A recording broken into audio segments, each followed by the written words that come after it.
நம்ம எண்ணத்தை வாட்ச் பண்ணிக்கிட்டே இருக்கணும். வார்த்தை பேசுற வார்த்தைய வாட்ச் பண்ணணும். எந்த மாதிரி வார்த்தை? தவம் பண்றேன்னு ஒரு இடத்துல போயிட்டு தியானம் பண்றேன்னு சொல்லிட்டு நம்ம போயிட்டு அடுத்த செகண்ட் தகாத வார்த்தையில பேசுறது, கொட்டுறது, அந்த மாதிரியான ஒரு சொற்கள், அவசொற்களை பேசுவத நம்ம ரொம்ப அவாய்ட் பண்ணிக்கணும். அது கொஞ்சம் கொஞ்சமா தான் வரும், உடனே வராது. அது பக்கத்துல இருக்கு, நமக்கு டெய்லியே சத்சங்கம் எங்கேயோ இருக்கு. எண்ணம் தான் ஒரு வாழ்க்கையின், ஒரு மனிதனின் சிற்பி. எண்ணம் தான் ஒரு மனிதனின் சிற்பி. அவன் எந்த எண்ணத்தை விதைக்கின்றானோ அந்த விதைதான் அவன் வாழ்க்கையை மாற்றி அமைக்கும் ஒரு சக்தி. நீ நினைக்கிற நினைப்பு சரியா இருந்ததுன்னா, அந்த விதை கரெக்டான இடத்துல போய் விழுந்தது அப்படின்னா அது என்ன பண்ணும்? முளைக்க ஆரம்பிக்கும். அது எங்க விழுந்தாலும் முளைக்கும். ரோட்டுக்கு நடுப்புற காலடி படுற இடத்துல நடந்தாலும் விழும். பாறைக்கு நடுப்புற இருக்கிற விதையா இருந்தாலும் முளைக்கும். மண்ணுல பதிச்சாலும் உதைக்கும். அப்ப விதை என்பது முளைக்க வேண்டிய நேரமா இருந்தா முளைக்கும். அப்போ உன் எண்ணம் ஒன்று எழும்போதே, இந்த எண்ணம் எழ காரணம் என்ன? இந்த எண்ணத்தின் வலிமை என்ன? இந்த எண்ணம் நமக்கு பிறர் உடையை பார்த்து ஆசை வந்ததா, பொருளை பார்த்து ஆசை வந்ததா, தன் வாழ்க்கையில் இதையெல்லாம் தேவை, மண் வேணும், வீடு வேணும், நகை வேணும், எதை பார்த்து எனக்கு ஆசை வந்தது? ஆசையின் காரணம் என்ன? இப்படி ஒவ்வொன்றா நம்ம ஆராய்ச்சி பண்ணிக்கிட்டே வந்தோம்னா நம் மனம் சக்தி ஊட்டப்படுகிறதா, வலுவிழக்கப்படுகிறதா? இப்ப எல்லாரும் மனம் சக்தியா இருந்ததுன்னு வச்சுக்கோங்களேன், எல்லாருமே ஞானி ஆயிட்டு இருக்கலாம். மனோசக்தி இல்லாதனாலதான் பயம் அதிகரிக்கிறது, கோழைத்தனம் அதிகரிக்கிறது. நீ மூச்ச கவனி. ஏழையா கூட இரு, பொய் சொல்லாத. பணம் இல்லாம கூட இரு, அடுத்த வேளை உணவு இல்லை. ஏன்னா இறைவன் ஒரு எறும்புக்கு உணவளிக்கும் பொழுது, ஒரு புழுவுக்கு அரிசி, நம்ம மூடி வச்சிருக்க அரிசி புழு பூக்குது, அது எப்படி புழு பூக்குதுன்னு கூட தெரியல. அதுக்கு உணவளிக்கும் இறைவனுக்கு நமக்கு உணவளிக்க தெரியாதா?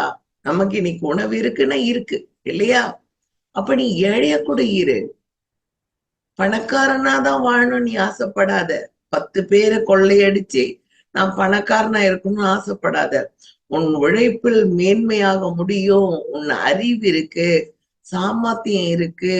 நம்ம ஏதோ ஒரு டெண்டர் வருது, நிறைய நமக்கு அதனால பலன் இருக்கு. பசங்க பெருசாயிட்டாங்க, நமக்கு உதவியா இருக்காங்க அப்படின்னும் பொழுது நம்ம அதெல்லாம் ஃபில் பண்றோம், அனுப்புறோம். லக் இருந்தனா வந்தது, ஒரு டக்குன்னு பணம் சம்பாதிக்கிறோம், வீடு வாசல் கட்டுறோம், இழந்த நகைகளை மீட்டு கொடுக்கிறாரு போட்டு.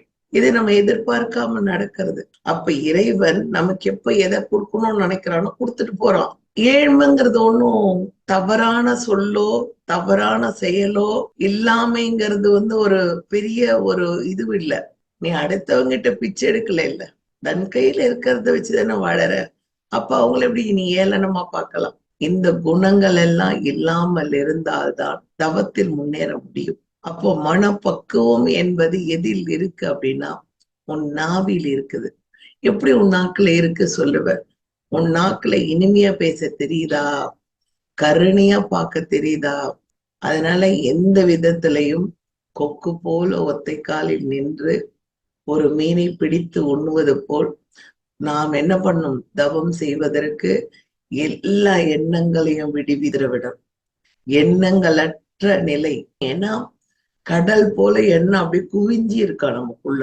இப்படி கடல் அலை ஒண்ணு போனா ஒண்ணு வந்துட்டு இருக்கு, ஒண்ணு போனா ஒண்ணு வந்துட்டு இருக்கு, இப்படி ஓஞ்சி நிற்கும், அடுத்த அலை டக்குன்னு வரும். கடலுக்கு எல்லாரும் போயிருப்பீங்க, யாரும் போகாம இருக்க மாட்டீங்க. ஊர்லயே இருக்கிறீங்கனாலும் நீங்க சென்னைக்கு வந்தீங்கன்னா எல்லாரும் கடலுக்கு போவீங்க. அப்போ கடல் என்னும் அலை ஓய்வது இல்லை, அது ஒன்றை ஒன்று துரட்டி. அது எதுக்கு நமக்கு சிம்பாலிக்கா சொல்றானா, மனிதன் மனம் ஒரு எண்ணம் நீ கண்ணை மூடிட்டு உட்காரும் பொழுதுதான் அடுப்புல நம்ம இதை வச்சுட்டு வந்துட்டோமா எழுந்து போய் பார்ப்போம் இல்ல. ஆனா அந்த நேரம் பாரு, நம்ம வீட்டுல ஒண்ணு இருக்காது, ஆனா தீஞ்சு போற வாசனை வராம இருக்கும். அப்ப என்ன பண்ணுவோம்? நம்ம திருப்பி எழுந்து போவோம். இப்படி நம்மள ஒரு 3 வாட்டி 4 வாட்டி நீ தியானத்துல உட்கார்ந்துட்டேன்னா நடக்க வைக்கும். இதெல்லாம் ஆரம்ப ஸ்டேஜ். நானும் தானே அதுல இருந்துட்டு வந்தேன். அதுக்கப்புறம் என்ன பண்ணும், நம்மள தியானத்துக்குள்ள போக வைக்கும். தியானத்துக்குள்ள போக வைக்கும் பொழுது மேல் மனமாகிய இந்த விசுத்தியோட நிற்கும், உள்ள போகாது. அப்ப உள்ள போகலைன்னா வேஸ்ட், நம்மால பார்க்க முடியாது. அப்ப மனதை பார்த்தால்தான் மனிதன் நல்லதா கெட்டதா, அவன் என்ன மாதிரி சக்திகள் மன சக்திகளை கொண்டிருக்கிறான், கொக்கு போல் தன்னை ஆக்கிக் கொள்வானா. அப்போ மனிதனின் அறிவு ஒண்ணு, கொக்குக்குள்ள கூட ஒரு அறிவு ஒண்ணு இருக்கிறதுனால்தான் அது என்ன பண்ணுது, அதுக்கு தேவையான உணவு கிட்ட வர வரைக்கும் காத்து லவக்கன் பிடிக்குது. அப்ப அதன் உடலுக்குள் ஒரு என்ன வச்சிருக்கான், அறிவு வச்சிருக்கான். அப்ப அந்த அறிவை தொட்டுத்தான் அது இயங்குது.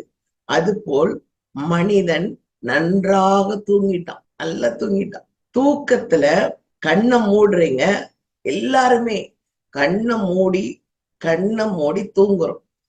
தூக்கத்தில் அப்படியா நீ வந்து போனியா, நிஜமாவா, நான் பார்க்கலையே, நீங்க நல்லா தூங்கிட்டு இருந்தீங்கம்மா சொல்றாங்களா இல்லையா? அப்ப நல்ல உறக்கம், உன்னையும் அறியாமல் ஒரு உறக்கத்துக்கு போற. நீ எழுந்தாதான் நீ உயிரோட இருந்து இந்த புடையவை கட்டிட்டு வந்து இப்ப பேசுறதுக்கு. நீ நல்ல உறக்கத்துக்கு போற அப்படின்னும் பொழுது அது ஒரு விதமான இறப்பு, மரணம். நம் தூக்கம் என்பது ஒரு மரணம். எழுந்தா மனிதன், இல்லைன்னா மரணம். இந்த இந்த ஒரு விஷயத்துக்கு என்னத்துக்குங்க ஆசை, அகங்காரம், நான் என்னது, என் பொருள் அப்படின்னு ஒண்ணுமே இல்லை. வாழ்க்கையில ஒண்ணும் கிடையாது. எந்த விதத்திலையும் எந்த ஒரு விஷயத்தையும் என்னுடையது என்று நான் போகும் பொழுது ஒரு குண்டு ஊசியை கூட நான் கொண்டு பெறாத உடலைத்தான் நான் பெற்று கொண்டு வந்திருக்கிறேன்.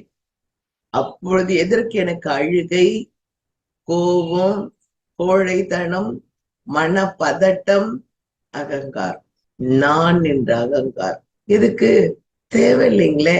ஒன்றும் பெறாதது, எனக்குள் ஏதோ ஒரு அறிவுங்கிறது ஊற்று இருக்கு. அந்த அறிவை கொண்டுதான் நான் ஞானத்தை தேட வந்திருக்கேன். ஞானம் எல்லோருக்கும் கிடைக்குதானா? கிடைக்காது. ஞானம் எல்லோருக்கும் கொடுத்துட்டானா எல்லா மனிதனும் எப்படி ஆயிடுவாங்க, ஞானத்தின் விளிம்பில் நிற்பாங்க. அப்ப உலகம் தூய்மையான நிலையில இருக்கும். வெட்டு, கொலை, குத்து, கற்பழிப்பு இதெல்லாம் வராது.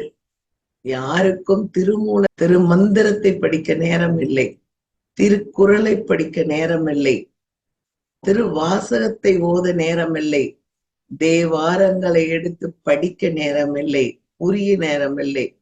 அப்படி இருக்கும் பொழுது உண்ணுவதும் உறங்குவதும் என்னும் சாக்காடில் திரிந்து கொண்டிருக்கிற நமக்கு எதுக்குங்க? ஒரு இடத்துல சிவவாக்கியர் பாடல், நீங்க சிவவாக்கியர் பாட்டு போட்டு கேளுங்க, அந்த 4 வரி எனக்கு பிடிச்சிருந்தது. தன் வீட்டு உரியிலே தயிரை வைத்து கொண்டு ஊரெல்லாம் வெண்ணெய் தேடும் மூடரை போல தனக்குள்ளே இருக்கும் இறைவனை அங்கும் இங்கும் தேடி அலைவருக்கு எப்படி அணுகி நான் எடுத்துரைப்பேன், எப்படி அணுகி எடுத்துரைப்பேன். சிவவாக்கியர் பாட்டல்ல நான். தன் உரியிலே தொங்குது வெண்ணெய், அந்த வெண்ணெயை எடுத்தோம்னா கடைஞ்சா நெய் ஆக்கிடலாம். ஆனா நம்ம என்ன பண்றோம், ஊரெல்லாம் தேடுறோம். அந்த மாதிரி இறைவன் ஒவ்வொருக்குள்ளேயும் எங்க இருக்கான், இருதயத்துல இருக்கான். இருதயத்துல இருக்க அந்த இறைவனை நீ என்ன பண்ற, தேட முடியல. தேடாமல் தேடி எங்கும் அலைந்து திரிந்து பார்க்கும் இடமெல்லாம் நான் என்னும் அகங்காரத்தில் இருந்து, நான் என்னும் அகங்காரத்தில் நின்று அகங்காரம் மற்று போகும் நிலையில் என் உடல் கும்பித்து போய்விட்டது. நான் கும்பித்து போய் சாம்பலாகும் நேரத்தில் இறைவனை கண்டேன். ஆனால் கையெழுத்து கும்பிட எனக்கு அப்பொழுது புத்தி இல்லை. எப்போ? நான் சாம்பலாகிற நேரத்துல. அப்ப நாம இப்ப எல்லாரும் எப்படி இருக்கிறோம்? நல்ல நிலையில இருக்கிறோம். அப்போ அகந்தை என்னும் விட்டுடலாம். அகந்தை, தன் மனதுல இருக்கிற அகந்தையை விட்டுடலாம். நம்ம தூக்கத்துல எப்படி இருக்கிறோம்? எந்த நினைவற்று இருக்கிறோம்? இல்ல தூக்கத்துல நீ ஒரு கனவு காண்ற, ஒரு சிங்கம் ஒண்ணு ஏதோ கடிக்க வர மாதிரி, இல்ல பாம்பு ஏதோ என்ன துரத்திட்டு வர மாதிரி, உடனே காலையில எழுந்து அம்மா என்ன பாம்பு துரத்திட்டு வந்ததுமான்னது குழந்தை. அப்ப நம்ம உடனே என்ன சொல்றோம்? ஓ, சன்னீஸ்வரன் உன்னை பிடிக்க போறோம். நல்ல தாய் இல்லையா? சிங்கம் துரத்திட்டு வருது, போகும்போது என்ன பண்றோம்? விபூதி வச்சு பத்திரமா போயிட்டு வா, எப்போ சிவ சிவா சொல்லு. இப்படி நாம் என்ன பண்றோம்? அதுக்கு ஒரு கற்பனை வடிவத்தை கொடுத்து நாம சொல்றோம். அப்போ உன் மனம் எண்ணங்களற்று இருந்தால், திருப்பி திருப்பி ரமண மகரிஷி சொல்ற ஒரே விஷயம், எண்ணங்களை துறந்து விடு. ஆசைப்படு, ஆனா ஆசையை துறந்து விடு. புத்தர் அத்தனைக்கும் ஆசைப்படு. அத்தனைக்கும் என்றால் உன் உடலுக்குள் இருக்கும் ஒவ்வொரு பொருளுக்கும் ஆசைப்படு. உன் உடலுக்குள் இருக்கும் பொருள் எது? இருதயம், நுரையீரல், கிட்னி, குடல், கல்லீரல், மண்ணீரல், கர்ப்பப்பை, அனைத்திற்கும் ஆசைப்படு. ஏனென்றால் நீ உண்ட உணவை ஒவ்வொன்றும் ஜீரணமாக்கி, நீராக்கி, மலமாக்கி, மூத்திரமாக்கி, எச்சை உமிழாக்கி, இரத்தமாக்கி, மஞ்சையாக்கி, உன் முடி வளர்ச்சிக்கு உன் தலை உச்சி முதல் பாதம் வரை இரத்த ஓட்டத்தை தந்து இத்தனை வேலைகளை செய்யும் ஒரு பெரிய ஃபேக்டரி வச்சிருக்கிற நீ, அதுக்கு நீ நன்றி சொல்ல உன்னால முடியல அப்படின்னும் பொழுது, நீ எதுக்கு? உன்னால முடியலல்ல, நீ எதுக்காக இந்த உலகத்திற்கு வந்தாய்? ஏன் வந்தாய்? எதற்காக இந்த தாய் தகப்பனை ஏற்றுக்கொண்டாய்? எதற்காக இந்த கணவன், இந்த இந்த பிறவியில் இந்த குழந்தைகள்? இப்படி நீ அடுக்கிக்கிட்டே போனீனாலே உன்னை பத்தி நினைக்கிறதுக்கே நேரம் பத்தாது. உன்னை பத்தி நினைக்கவே நேரம் பத்தாது. அப்போ நாம் யாரை புரிந்து கொள்ள வேண்டும்? முதலில் நம்மளை புரிந்து கொள்ள வேண்டும். நான் யார்? நான் எதற்காக இந்த பூமியில் வந்திருக்கேன்? என்னை அறிந்து கொள்ள வந்திருக்கிறேனா? இப்படி ஊர் ஊராக சுற்றி, உலகமெல்லாம் சுற்றி, ஒன்றும் தெரியாமல் நான் சாக போகிறேனா? பக்தி வேணும், கோயிலுக்கு போகணும். பக்தி இல்லாதது ஞானம் கிடையாது. பக்தியில் சிறந்திருந்தால்தான் ஞானம் கிடைக்கும். அதுக்காக பக்தியே நான் செய்வேன் அப்படின்னா கஷ்டம். ஏன் கஷ்டம் அப்படின்னு சொன்னா, நாம் யாரை அறிவென்று நினைக்கின்றோம்? யாரை அறிவென்று நினைக்கின்றோம்? எல்லா இடத்திலும் இருக்கிற அறிவா, இல்ல நமக்குள் ஒவ்வொன்று ஒரு எறும்பு இருக்குன்னு நினைச்சுக்கோங்க. இப்ப நிறைய விஞ்ஞானம் எல்லாம் பரவி இருக்கு. நிறைய நிறைய சயின்டிபிக்கா எதேதோ கொண்டு வந்துட்டாங்க. இப்ப குழந்தையே நமக்கு ஒரு கணவன் மனைவியால முடியலனாலும் ஒரு குழந்தை பெற்றுக்கொள்ற பாக்கியத்தை விஞ்ஞானம் வளர்ந்திருக்கு. அப்புறம் ஹார்ட்டை மாத்தி வைக்கிறாங்க, லங்ஸை மாத்தி வைக்கிறாங்க, நுரையீரலை, அப்புறம் லிவரை மாத்தி வைக்கிறாங்க, கிட்னி மாத்தி வைக்கிறாங்க. எல்லாம் மாத்தி வச்சு இவன் நடமாடி என்ன பண்ண போறான் தெரியாது. அது எதுக்காக எல்லாரும் அப்படி வந்தான், விதி வந்தது, போனான்னு விட்டுணும். சும்மா அந்த உடலையும் நஜ நஜன்னு பண்ணிட்டு, அது அவங்கவுங்க விருப்பம். சிவாய போற்றி. அப்ப ஆசை, நான் சேர்த்து வச்சிருக்க புடவை அனுபவிக்கணும், நான் சேர்த்து வச்சிருக்க ஜாக்கெட் அனுபவிக்கணும், நகை அனுபவிக்கணும். அந்த ஆசை இருக்கிறதுனால அவனால அதை விட்டுட்டு போக முடியல. பணம் தான் இருக்கு, என்னை காப்பாத்துறா, எப்படியாவது காப்பாத்திடுறான். என்ன பண்ணுவோம்? காப்பாத்தி போட முடியுமா? நீ போட்டுங்கிற ஒரு நைட்டி தான் போட்டுன்னு தெரிய போற. இதை எடுத்துட்டாங்க, அதை எடுத்துட்டாங்கன்றாங்க. அப்புறம் வீட்டுல 4 மாசம் என்னது படுக்கையில இருக்கணும்ன்றாங்க. அதுக்கப்புறம் அதுக்கு ஒரு நர்ஸ், அதுக்கப்புறம் அது எழுந்த மாதிரி இல்ல, அப்படியே போய் சேர்ந்தாச்சு. இதுக்கு எதுக்கு செலவு? புரியணும். இப்ப விஞ்ஞானம் வளர்ந்துருக்கு. ஒரு எறும்பு செய்யறோம். எறும்புக்கு ஓடுறதுக்கு கூட மிஷின் செஞ்சிடலாம். இப்ப கீ கொடுத்தா ஓடுற மாதிரி. பக்கத்துல ஒரு லட்டை வச்சா அது சென்ஸ் பண்ணுமா? பண்ணாது. அது இறைவனுக்கு மட்டும்தான் தெரியும். அந்த எறும்பு எந்த இடத்துல நீ களைச்சி விட்டேன்னா கூட, நல்லா ரசிங்க, களைச்சி விட்டேன்னா கூட அது திரும்பி அடுத்த வழி எங்க தேடிக்கிட்டு ஒரு பக்கமா போய் அது எங்க இருக்கோ அந்த சர்க்கரையோ லட்டையோ புடிச்சுக்கும். அந்த மாதிரி எல்லாத்துலயும் பண்ண முடியாது. எது எது விஞ்ஞானம் வளர்ந்துருக்கோ அதுதான் வளர்ந்துருக்கு. எல்லாத்தையும் வளர்த்துற முடியாது. வாழ்க்கையும் அப்படிதாங்க. மனித மனதை மனிதன் மனம் பிளஸ் இதம். அப்போ மனம் பிளஸ் இதம், ஒரு இதமாக வச்சுக்கோங்க, இனிமையாக இருங்க. அப்போ மனிதன்கிற அந்த இதத்தை நம்ம இழந்ததுனால எனக்குள்ள அறிவு இருக்கிற எல்லா இடத்துலயும் ஒரு அறிவு இருக்கு, நமக்குள்ள ஒரு அறிவு இருக்கு. அந்த அறிவு தான் நமக்கு இறைவன். அந்த அறிவு தான் உயிராற்றல். அந்த அறிவு தான் உண்மையின் திறன். உண்மை இருக்கிற இடத்துல அறிவு இருக்கும். அறிவு இருக்கிற இடத்துல இறைவன் இருப்பான். அதை புரிஞ்சு கொள்ற சக்தி நமக்கு இருக்கான்னு தெரியாது. அதை நீ ஒரு க்ஷணம் புரிஞ்சுக்கிட்டேன்னா அந்த அறிவே தான் இறைவன். அந்த வேதாதிரி சொல்லுவார், அறிவே தான் இறைவன் அப்படின்னு ஆணித்தரமா சொல்லுவார். உனக்குள் எழும் எண்ணத்தின் ஒவ்வொரு வடிவமே சிற்பி. நீ செதுக்குற எண்ணங்களை செதுக்குற. எண்ணங்களற்று இருக்க நீ வாழ கத்துக்கும். எண்ணங்களற்று வாழ கத்துக்கும். ஒரு குடிக்காரனை போய் நீ குடிக்காத நீ சொல்ல முடியாது. அவனா நினைச்சு குடிய விட்டாதான். ஒரு சிகரெட் பிடிக்கிற அப்படியே சைன் ஸ்மோக்கர் அவரை வச்சாருன்னா அடுத்தது இன்னொன்னு பத்து வைப்பார். ஒரு நாள் அவருக்கு என்ன வந்தது, கை தூக்க முடியாம போயிடுச்சு, இந்த வாய் இப்படி கோணி போயிடுச்சு. எத்தனை நாள் அந்த மனைவி வாழும்போது 30 ஆண்டு சொல்லியிருப்பா. திருமணம் ஆன நாள்ல இருந்து அந்த வாசனை அந்த பெண்ணுக்கு பிடிக்காது. ஆனா எந்த பேச்சும் கேட்கல. ஆனா நித்தமும் வைக்கும் பொழுது சிவனை கும்பிடும் போதுப்பா இவர் இந்த சிகரெட் நாத்தம், சிகரெட் பிடிக்கிறவோ விட்டுட்டா நல்லா இருக்கும் சிவபெருமானே. எத்தனை ஆண்டுகள் ஆச்சு? 29 ஆண்டுகள். சிவன் கிட்ட வேண்டினா கூட அது எப்படி வாய் கோணின்னு போய் கை வராம போனதுக்கு அப்புறம் சடனா ஒரு நாள் சிகரெட்டை நிறுத்தினார்.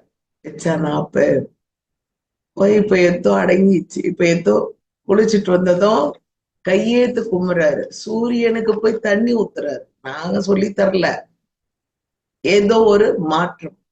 எத்தனை ஆண்டுகள்? 30 ஆண்டுகள் கழிஞ்சு நடந்தது. இப்போ ஒரு 10 ஆண்டு பரவாயில்ல. அந்த மாதிரி ஒரு யாரையும் நாம திருத்த வரல. அவனுக்கா உள்ள அறிவு அவனுக்கா அந்தந்த நேரத்தில் வேலை செய்யும். என் வாழ்க்கையிலும் நிறைய கதைகள் என்னை எல்லா இடத்துலயும் நான் நம்பின இறைவன் என்னை காப்பாத்தி கொடுத்து. அதனால தாகம் எடுக்கிற வரைக்கும் தண்ணீர் குடிக்கலாம். ஆன்மீகம் என்னும் தாகம் இருந்தால் மட்டும்தான் ஆன்மாவை அறிய முடியுமே தவிர பொழுதுபோக்குக்காக நான் இத வரேன் இந்தமா சொல்றதெல்லாம் எல்லாரும் செஞ்சிட முடியுமா நினைச்சா முடியாது. முடியும்னு நினைச்சா முடியும். எப்படி முடியும்னு நினைக்கணும்? நம்மளால முடியும், நாமள இதுல இருந்து வெற்றி காணலாம் அப்படிங்கிற ஒரு தாட்டு எப்பவுமே மனசுல போட்டுக்கணும். நம்மளும் கண்ணை மூடிட்டு உட்காரலாம். ஒரு முதல்ல 10 நிமிஷம் உட்காருங்க. 10 நிமிஷத்துக்கு கரெக்டா ஒரு நோட்டு. இப்போ என்கிட்ட நோட்டுங்கெல்லாம் இருக்கு. அந்த நோட்ல என்ன பண்ணணும்? எழுதணும். என்னென்ன எண்ணம் வருது, எந்த மாதிரியான எண்ணங்கள் வருது, பேராசையின் பேரால நமக்கு எண்ணம் வருதா, இல்ல அடுத்தது இதை வாங்கணும் அதை வாங்கணுங்கிற எண்ணம் வருதா, இல்ல அடுத்தவ கிட்ட இருக்கிறத வாங்கணும்னு நினைக்கிறோமா, இல்ல வீடு வாசல்ங்கிற எண்ணம் வருதா, இல்ல எழுந்ததும் சமைக்கணுங்கிற எண்ணம் வருதா? இப்படி பலதரப்பட்ட எண்ணங்கள், எண்ணத்தின் கூட்ட அலைகள் தான் நம்மை சிதறடிக்குதே தவிர நம் வாழ்க்கையை புரட்டி போடுதே தவிர நமக்கென்று ஒன்றும் இல்லை. அப்போ நம்ம ஈகோ ஒன்றை விட்டுவிட்டால் ஒவ்வொரு இடமும் நமக்கு புனிதமான இடம். அப்போ ஒவ்வொரு எண்ணமும் அறிவா அறிவற்றதா அது உங்க கையில தான் இருக்கு. எண்ணம் எழும் பொழுதே அந்த எண்ணத்திற்கு என்ன பலன், அந்த எண்ணத்தோட மகிமை என்ன? நிறைய பேர் அன்னைக்கு சொன்னாங்க, நான் வேதாதிரி மகரிஷி கிட்ட போறோமா, அந்த தவ கூட்டத்துல இருக்க அங்க அகத்தாய்வுன்னு ஒண்ணு நடக்கும். ஏனோ தானோன்னு மற்றவங்க கதையை பேசாதீங்க. அந்த அகத்தாய்வுனா என்ன? அகம் பிளஸ் ஆய்வு. அகத்தை ஆய்வு செய்தல் என்று பொருள் அதுக்கு. வேதாத்ரிங்கிற குருவை எனக்கு பிடிக்கும். அவர் எழுதிய ஒவ்வொரு வார்த்தைகளை எனக்கு பிடிக்கும். வாழ்க வளமுடன், அடுத்தவரை வாழ்த்துவது பிடிக்கும். அவரோட ஒவ்வொரு சொல்லு நல்லா இருக்கும். அப்போ மனிதன் பெற்றுள்ள 6வது அறிவு, விலங்குகள்லாம் 5 அறிவு, பறவைகள்ல 4 அறிவு. அப்போ பறவைகள் இரவு உணவு எடுக்காது. நல்லா கவனிச்சு பாருங்க. 6 மணி ஆனது கூட்டல் அடைஞ்சிரும். எந்த பறவையும் இரவுல பழத்தை சாப்பிடாது. அப்போ 5 அறிவு கொண்ட மிருகத்திற்கு சாப்பிடுற பழக்கம் இருக்கான இருக்கு. ஏன்னா நாய் தின்னது நான் பாக்குறேன், பறவைக்கு இல்லை. ஏன்னா முந்தையெல்லாம் ஐயா என்ன சொல்லுவாரு, விலங்குகளுக்கு இரவு சாப்பிடுற பழக்கம் கிடையாது. 6 அறிவு படித்த மனிதன் மட்டும்தான் இரவில் உணவை உண்டு அவன் உடலை கெடுத்துக்கிறான்னு சொன்னாரு. அப்ப நைட்டு மாடு தின்னாது, அசப்போடும் தான் நம்ம பேச்சு. ஆனா வாங்கி அவன் இன்னொரு மாட்டுக்கு எத்தனை போறான், அந்த இதுவை கூட பிடுங்குது. அப்ப 5 அறிவு கொண்ட விலங்குகள் இரவு தின்னது. அப்ப 6 அறிவு கொண்ட மனிதன் சாப்பிடக்கூடாது, சாப்பிடலாம். ஏன்னா 5 அறிவு கொண்டதுக்கு இறைவன் வச்சு வந்த சிப்பிய மறந்து போய் தின்னதுன்னும் பொழுது மெமரி கார்டு. நம்ம இப்ப எப்படி மெமரி கார்டு வச்சுன்னு இருக்கிறோம்? 11 மணிக்கு 12 மணிக்கு சாப்பிட்ற பழக்கத்தை வச்சிடும். இரவு 1 மணிக்கு கூட பசிச்சா சாப்பிடும். அதனால விளக்கம் அப்படின்னு சொல்றோம் அப்படின்னா முறைகேடான வாழ்க்கையை நாம் நடத்தி கொண்டிருக்கிறோம். 6வது அறிவு என்ன? மனம், உயிர், மெய்ப்பொருள் என்று 3 மறைப்பொருட்களை மறைத்து இருப்பதுதான் 6வது அறிவு. மனம், உயிர், மெய்ப்பொருள் என்று 3 மறைப்பொருட்களை மறைத்திருப்பதுதான் 6வது அறிவு. அப்ப அந்த 6வது அறிவில் பதிவாகி இருக்கும் பதிவுகளைத்தான் நாம் என்ன பண்ணோம்? இயக்கமாக வெளியில கொண்டு வருகிறோம். அது சாதாரண ஐவுணர் இயக்கமா இருந்ததுன்னு வச்சுக்கோங்க, ஆடு மாடு அந்த மாதிரி ஒரு இயக்கமா இருந்ததுன்னா கத்திட்டு விட்டுடுவோம், ஏன்டா நாய் மாதிரி கத்துற அப்படியெல்லாம் நம்ம கேட்கிறோம். ஆனால் அந்த பழக்க பதிவுகளிலிருந்து நம்மளை இழுத்து மேலான பதிவுக்கு நம்ம போயிட்டோம். மேலான பதிவுக்கு போனதுனால இப்ப எங்க பார்த்தாலும் பாத்தீங்கன்னா 3:30 மணி பிரியாணி, 12 மணி பிரியாணி. அப்போ உணவு தின்ன ஆள் இருக்கிறதுனால தான் அவன் கடை திறந்து வச்சிருக்கான். இருந்துட்டு போட்டோம். அப்ப அத்தனை மணிக்கு சாப்பிட்றதுனால அவன் உடல் என்ன நடக்கும்? மாற்றங்கள் நடக்கும். அப்ப இப்ப செய்ய வேண்டிய வேலைக்கு மாத்திரம் அந்த வேலையை. எனவே விளக்கம் பெற்ற பின்னர் நல்ல முறையில் வாழ வேண்டும் என்ற உறுதியை கொள்ள வேண்டும். இப்ப நான் இவ்வளவு சொன்னேன். அப்ப நம்ம நல்ல முறையில வாழணும்னு ஒரு உறுதி எடுத்துக்கணும். இல்ல ஒரு செயலும் நல்லதல்ல, செய்யக்கூடாது என்று நினைத்தால் செய்யாம விட்டுணும். அப்பதான் தவம் நமக்கு சித்தி ஆகும். இல்லைன்னா சித்தி ஆகிறது கஷ்டம். தவம் சித்தி ஆகிறது கஷ்டம். எங்க வீட்டுக்காரும் வேலைக்கு போனாரு அப்படிங்கிற மாதிரி ஆயிடும். அப்ப நமக்கு எந்த விதத்திலையும் ஒருவரது உடலில் உள்ள சூட்சமம் மனம் சக்தியானாதான் நம்ம அந்த சூட்சமத்தெல்லாம் பார்க்க முடியும். அத கண்ணாடி தியானம் பண்ணினால்தான் அந்த சூட்சம தேகத்தை பார்க்க முடியும். அப்போ அந்த உடலில் இருக்கும் அந்த சூட்சமத்தை நாம் பார்க்க வேண்டும் என்றால் உடல் நலம் முக்கியம், மனநலம் முக்கியம். நீ சூட்சமத்தை பார்த்த பிறகு பயம் கொள்ளாதவளாக இருக்க வேண்டும். பயந்தால் அது வேற மாதிரி ஜுரத்துல படுத்துரும். அப்ப பயம் கொள்ளாம இருக்கிறோம்னா மனோங்கிறது சக்தி தேவை. மனோசக்தி அதீதமா தேவை. மனசக்தி அதிகமா இருந்தாதான் பயம் வராது. நீ பயப்படுற அப்படின்னா அந்த பயம் வர காரணம் என்ன?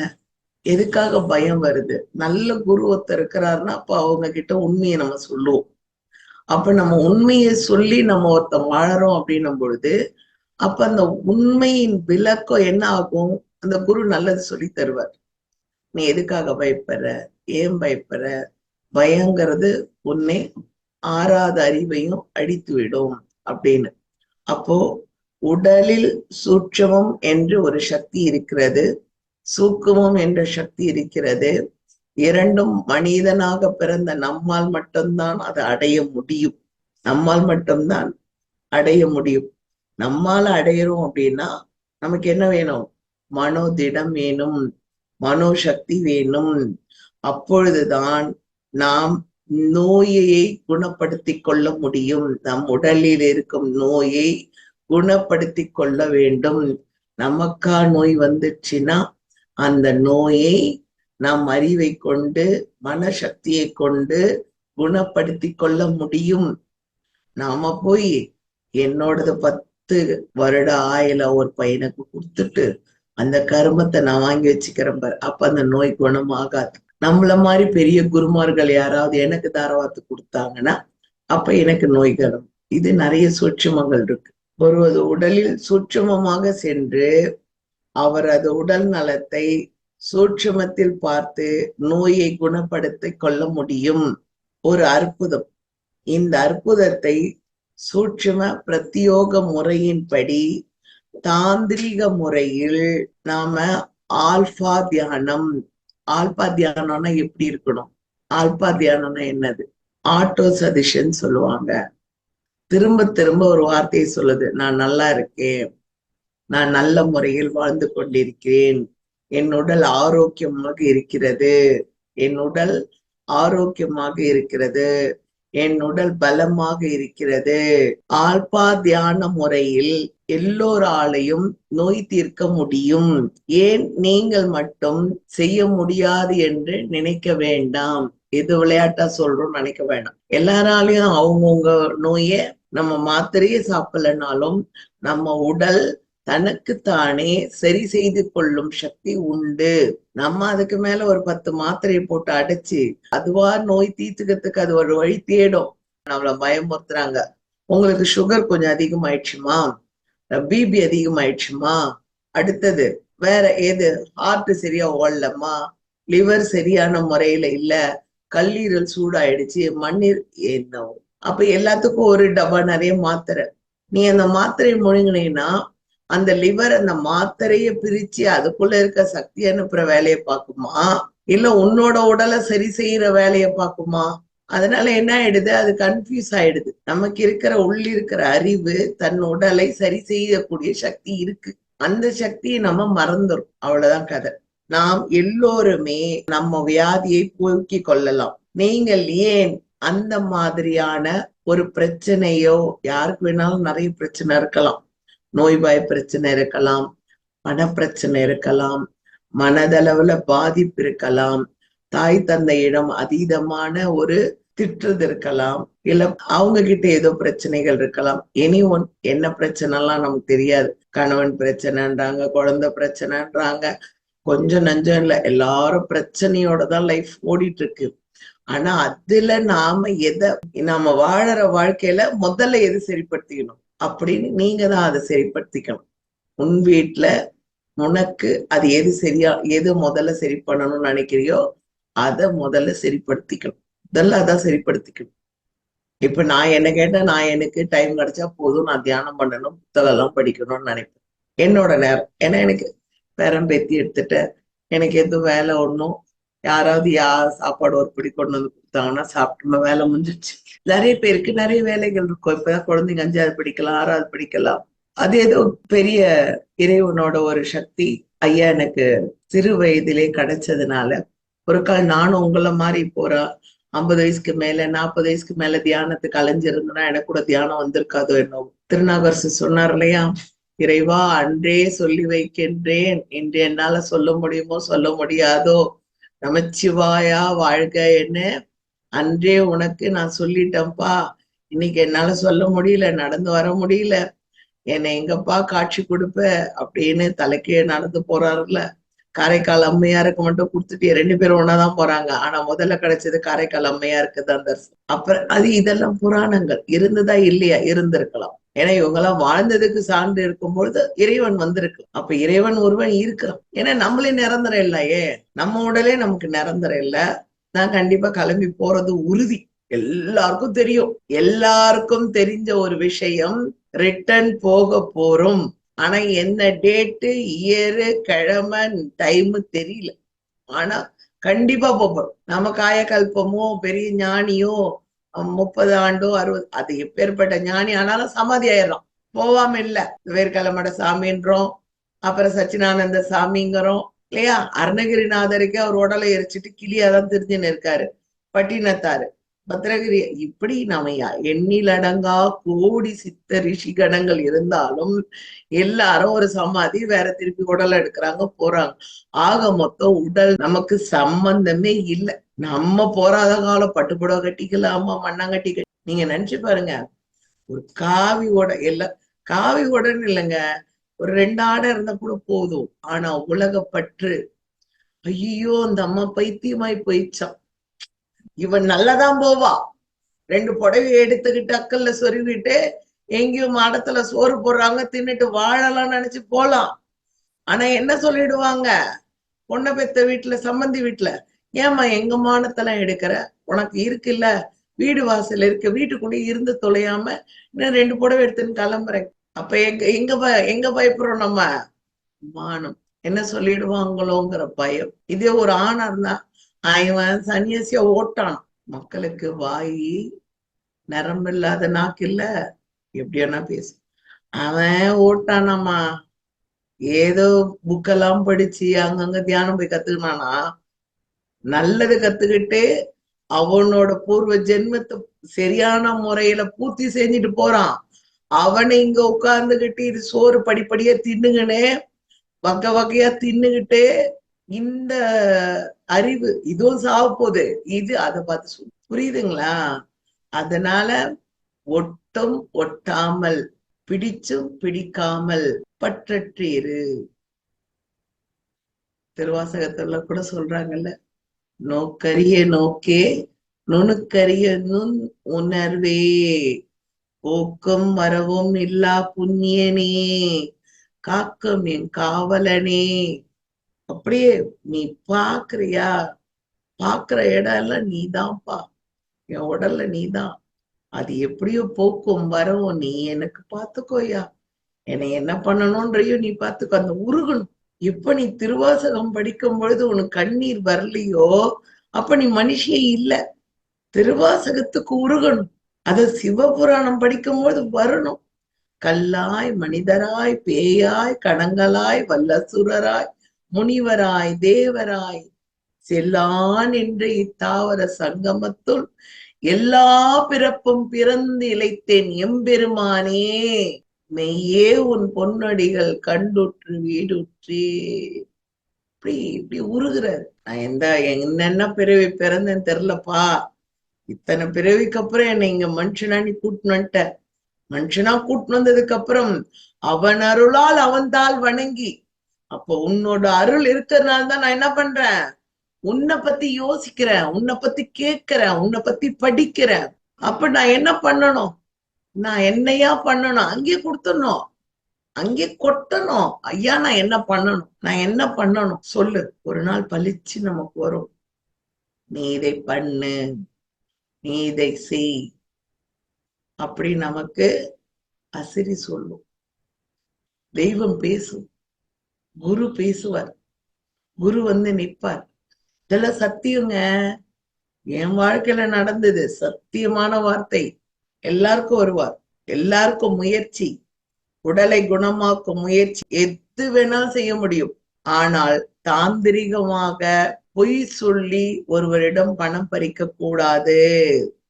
பணம் பறித்தால் அது அது பிரச்சனையில போய் மாட்டிப்போம். அதனால ஒன்றுக்கொன்று இணைந்து செயல்படும் இந்த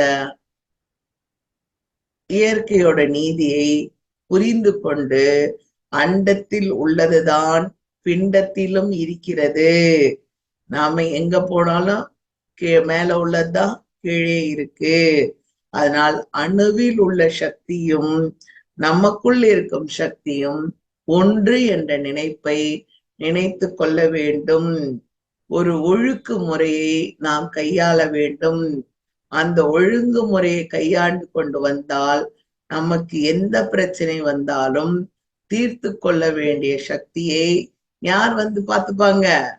நமக்குள்ள இருக்கிற உயிரை பார்த்து. ஏன்னா நம்ம உயிர் தான் நமக்கு அறிவா இருக்கு, நம்ம உயிர் தான் நமக்கு ஞானமா இருக்கு, நம்ம உயிர் தான் நம்மளை மனமாக செயல்பட வைக்கிறது. நமக்குள் இருக்கும் உயிர் தான் பல பிறவி கோடிகள் எடுத்துட்டு வந்திருக்கு. எந்தெந்த பிறவியில் எந்தெந்த விலங்கா, அதுதான் கல்லாய், மனிதராய், பேயாய், கடங்களாய். இத மனப்பாடம் பண்ணி வச்சுக்கோங்க. எந்தெந்த பிறவியில நான் கல்லா இருந்தேன், மனிதனா இருந்தேன், பேயா இருந்தேன், கடங்கா தெரியல இறைவா. இந்த பிறவியில எனக்கு இத கொடுத்துருக்க, உன்னை வணங்குற பாக்கியம். ஏன்னா அவன் அருள், உன்னோட அருள் இல்லாம நான் உன்னை பத்தி பூஜிக்கவோ உன்னோட விபூதியத்தை தடவோ எனக்கு தெரியாது. அப்போ உன்னோட அருள் எனக்கு இருக்கு. அப்போ உன் அருளால் உன்னை வணங்க நீ என சொல்லும் பொழுது அந்த வணக்கத்தை எனக்கு நல்லா கூட நல்லா புரிஞ்சுக்கிற சக்தியை கூட. இதுக்கு நான் வேற இன்னொரு பிரிவு எடுப்பேனா அப்படின்னு என்ன பண்ணும்? கெஞ்சன், கெஞ்சி கூத்தாடணும். கூத்தாடனாதான் வேற ஒண்ணும் பண்ண முடியாது. சுதந்திரமாக நாம் இருக்கலாம் என்று நினைத்தால் நாம் சுதந்திரமாக செயல்படுவதற்கு இந்த உலகம் அனுமதிப்பது இல்லை.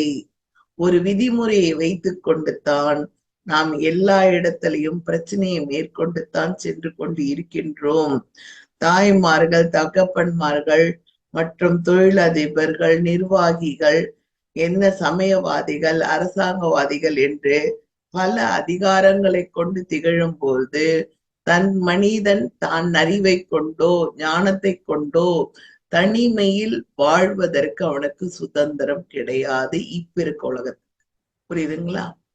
நம்ம அந்த மனோங்கிற சக்தியை நிறைய வர வச்சுக்கிட்டு, மனோசக்தி எந்த அளவுக்கு நம்ம வளர்த்துக்கிறோமோ அந்த அளவுக்குத்தான் எல்லாமே நம்ம கை கட்டி பின்னாடி வருமே தவிர, மனோசக்தி வளர்த்து கொள்ள வேண்டும்னா முதல்ல பயத்தெல்லாம் விட்டுணும், தைரியத்தை வர வச்சுக்கணும், தன்னம்பிக்கை வர வச்சுக்கணும். தன்னம்பிக்கை இல்லை எனக்குமா அப்படி சொன்னா நல்ல ஒரு குருவை பிடிச்சுக்கணும். நல்ல குரு, குரு வைத்தால். இன்னைக்கும் அருணகிரிநாதர் என்ன கேட்கிறாரு முருகரை பார்த்து, நீ எனக்கு தெய்வமா தான் வந்து அருள் கொடுத்திருக்க, எனக்கு நீ குருவா வந்து நெல்லு அப்படின்னு கேட்கிற.